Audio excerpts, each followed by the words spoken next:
Hi, my name is Colin Cody. I work at the Public Library. Today I have chosen to read an excerpt from Tropic of Cancer by Henry Miller. Tropic of Cancer was originally published in Paris, in France, in the 1930s.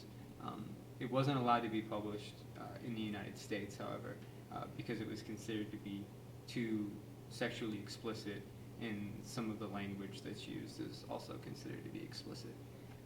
So I'm going to go ahead and read an excerpt for you now.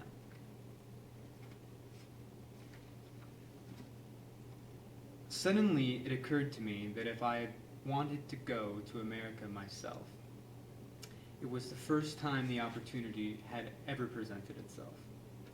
I asked myself, do you want to go? There was no answer.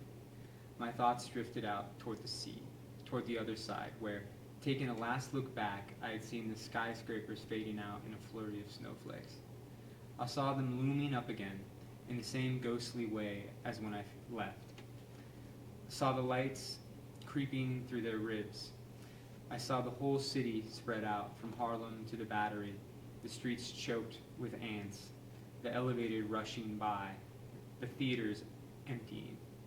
I wondered in a vague way what had ever happened to my wife. After everything had quietly sifted through my head, a great peace came over me. Here, where the river gently winds through the girdle of hills, lies a soil so saturated with a past that, however far back the mind roams, one can never detach it from its human background. Christ, before my eyes, there shimmered such a golden peace that only a neurotic could dream of turning his head away. So quietly flows the sign that one hardly notices its presence. It is always there, quiet and unobtrusive, like a great artery running through the human body.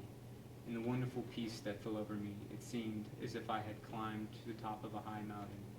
For a little while, I would be able to look around me, to take in the meaning of the landscape. Human beings make a strange fauna and flora. From a distance they appear negligible. Close up they are apt to appear ugly and malicious. More than anything, they need to be surrounded with sufficient space even more than time. The sun is setting. I feel this river flowing through me, its past, its ancient soil, the changing climate.